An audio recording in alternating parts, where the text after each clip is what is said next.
Thank you very much, Chairperson. Thank you. I first congratulate Amaravati Society for such an excellent conference they have given us. Then we'll start with the. Since the time is less, only 10 minutes are there, so we'll directly start with the ovulation induction protocols.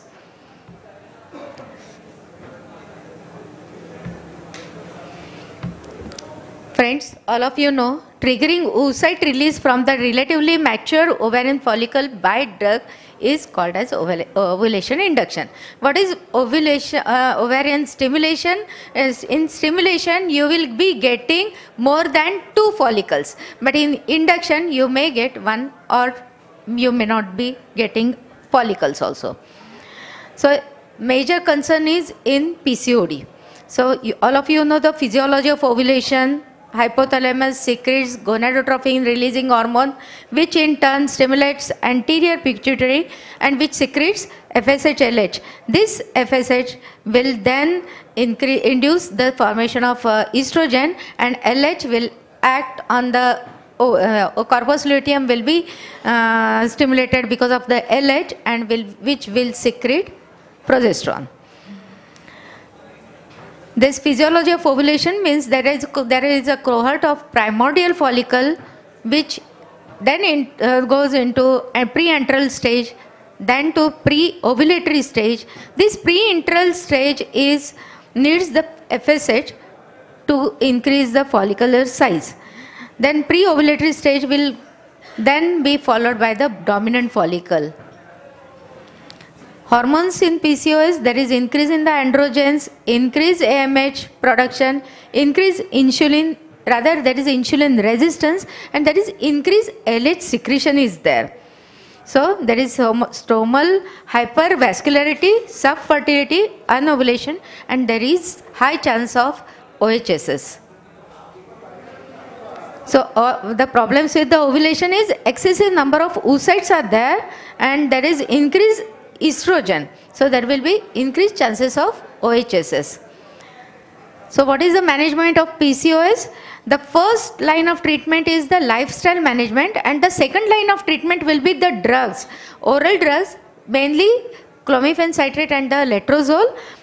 The second line of treatment is the gonadotropin, and the third line of treatment will be IVF. So how will you proceed? You have to program the cycle. Either after menses you can start with, or if there are no menses, then you have to induce her cycle by medroxyprogesterone or OC pills. So OC pills, then estrogen you can give for 5 days estrogen, and then you can start with the clomiphene or injectables after that. Medroxyprogesterone can be given for the withdrawal, and what is the dose? You can give BD for 5 days medroxyprogesterone. If the menses are there, then you can start with the clomiphene citrate starting from the 2nd or 3rd day of the period. AFC and AMH, these are the 2 ovarian reserve predictors. You have to see how much is the AFC, how much is the AMH of that patient. In PCOS, yes, the AFC is also increased and the AMH is also increased. Now we'll start with the first drug, that is the clomiphene citrate. The mechanism is it acts on the HPO axis. Mainly the receptors are blocked. So that it adversely affects the endometrium as well as the cervical mucus because it blocks the HPO axis. Some useful tips. It can be started on the 2nd or 3rd or 4th day or 5th day. It will not affect the result, but less than 50% will respond to 50 mg. So ideal dose is 100 mg. You can start with 100 mg. More than 150 mg is not needed. Ovulation is 60 to 75%, but the pregnancy rate is only 10 to 12%. 75 pregnancies are achieved with CC are within first 3 cycles. So even if you give on the 4th or 5th or 6th cycle, the success rate is not going to increase. And for CC, What is the problem with the CC? Its effect lasts long till 14 to 22 days of the cycle. That is increased subclinical pregnancy losses because of the increase in the LH and more FSH, leading to miscarriages. And it is anti-estrogenic because the it affects the cervical mucus and lowers the endometrial thickness. Iatrogenic luteal phase defects are more common with the clomiphene citrate, and the side effects minor. These are nausea, vomiting, hot flushes, skin and hair loss is there. There are two terms, that is the CC resistance and the CC failures. CC resistance means there will not be ovulation, but the CC failure is the clomiphene citrate will fail to produce pregnancy. There is one protocol that I have been saying, that luteal phase clomiphene citrate for ovulation induction in PCOS. Over here 100 mg clomiphene citrate is to be given after finishing 5 days of medroxyprogesterone acetate, and the result is you will be getting increased number of follicles, increased endometrial thickness and slight increase in the pregnancy rate is there. Ultra short term clomiphene citrate. All of you know 5 days clomiphene citrate starting from 2nd or 3rd day of the period, or you can start any days from the in 2nd, 3rd or 4th or 5th day, and you can continue for 5 days. But there is ultra short term clomiphene citrate protocol is there. See, in PCOS there are high chances of OHSS. So if the AMH is more than 4, then in that case you can start with this ultra short term clomiphene citrate protocol. Clomiphene citrate 50 to 100 mg is to be given from day 3 only for 2 days. And the number of follicle matured was 1.3, duration of follicular phase was 11.9 days, ovulation rate was 80%, and pregnancy per cycle was 26% in this protocol.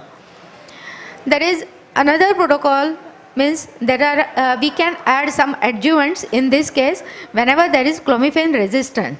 So we can extend the clomiphene for 10 days. You can add HCG for ovulation induction, addition of dexamethasone. When it is to be added? Whenever there is hirsutism or androgenic factor is more, in that case you can add dexamethasone. Addition of bromocriptine if it is associated with increased prolactin. Pre-treatment suppression. That is, you all know that 2 months of OC pills will reduce the LH level, so that the follicle will stimulate, the stimulation with the follicle will be good in that case. So pre-treatment can be given with the OC pills. Insulin sensitizing agents, you know metformin and the myoinositol. Mainly the metformin acts over here. Gonadotropins you can add. Sequential clomiphene and gonadotropin protocol. Ovarian drilling, there are controversies. Aggressive weight loss regime. When to shift if CC is not working? If 150 milligram of dose is given and no response is there, 6 cycles, after 6 cycles of clomiphene citrate, don't start with the clomiphene citrate. And if it is less than 6 millimeter, then you have to shift to the other protocol. What is the anti-estrogenic effect? Forces you to stop clomiphene citrate immediately? Anybody knows? It's a scotoma. If scotoma is there, immediately you should stop your regime, clomiphene citrate. Tamoxifen, no significant benefits of the tamoxifen over clomiphene citrate. But if endometrial thickness is less, in that case you can very well start with the tamoxifen. 1 tablet BD for 5 days, you can give the dose. Letrozole, this is the drug of choice. This is the first line of treatment in cases of PCOS. Mechanism of action is it acts on the enzyme, that is aromatase, and then so it will not act on the cervical mucus as well as the endometrium. Doses, all of you know, 2.5 mg BD and 2.5 mg OD for 5 days starting from the 2nd or 3rd day of cycle. Casper et al. In 2008 has produced this, has done some survey. he has come out with the paper that he has given that the clinical pregnancy rate is 33.45% and the ovulation induction 80% of the cases the ovulation induction is there. For induction of ovulation in the woman with the anovulatory fertility, he has tried. And dose 2.5 to 10 mg once daily for 5 days starting from the 3rd to 7 days. You can give for 3 consecutive cycles or till the occurrence of pregnancy.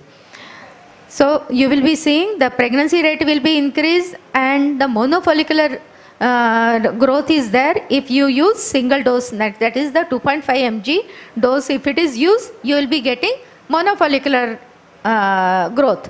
But if you are using 5 mg, that is if you double the dose or triple the dose, then in that case multiple follicles will be there.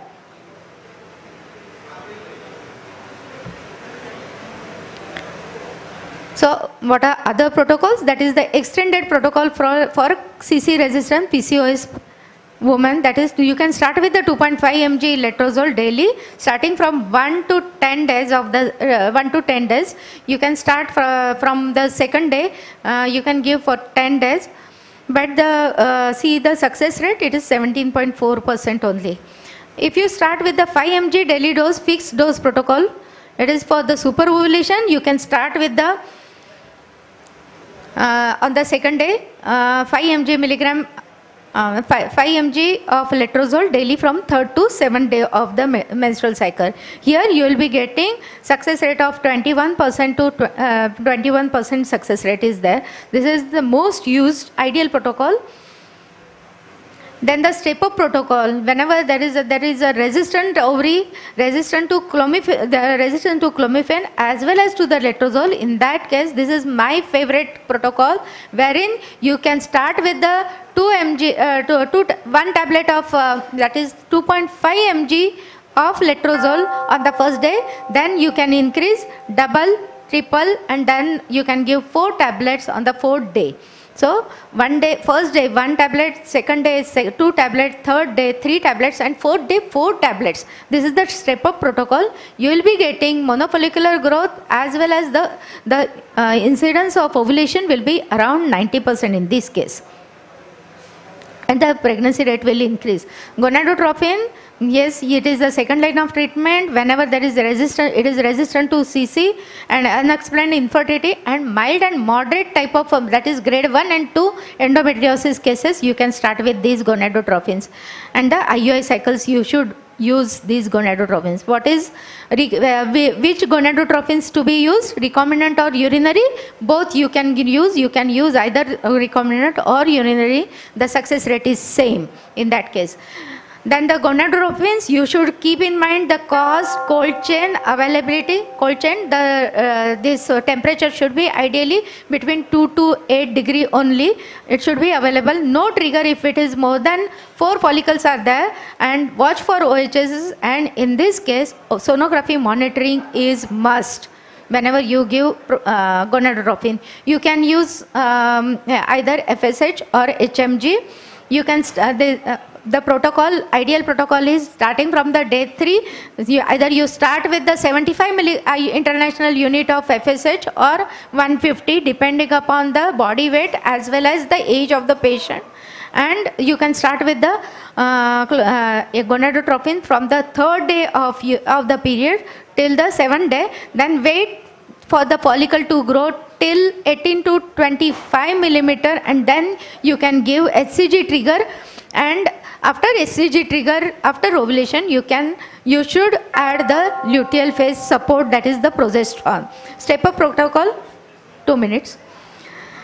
That is step-up protocol. In this case, you can start with the 75 international unit and wait on the 7th day. You can see the follicle, size of the follicle. If it is less than 1, then you can increase the dose by 75. So it is the step-up protocol. Chronic step-up protocol, here you should start with the 37.5 international unit or 75 international unit and wait for 14 days. But you can scan on the 7th day and see if the follicle is growing or not. And after 14 days, if the follicle is not growing, slowly you can add again the 37.5 milligram of international unit of FSH, or you can add 75 again.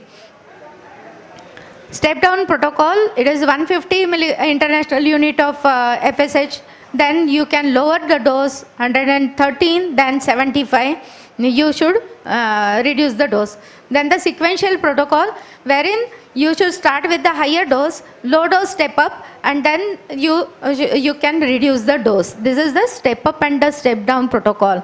Minimal stimulation protocol, you can use the single dose is to be given on the 7th and or 8th day of the cycle, and double dose, that is on the 3rd day you can give FSH, and then afterwards start with the clomiphene citrate, and then second dose is to be given on the 7th day.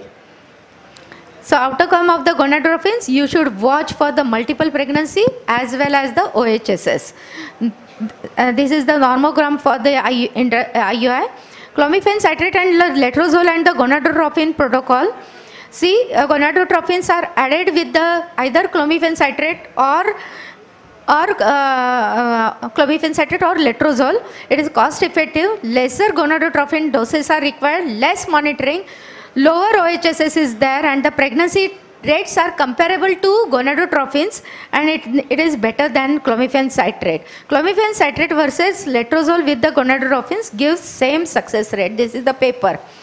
The sequential regime, wherein first cycle, in the first half you have to give clomiphene citrate 50 mg and then add FSH 75 international unit on the 7th, 8th and 9th day, and then watch for the follicular size. If it is more than 18, then you can give this trigger, you can give HCG trigger.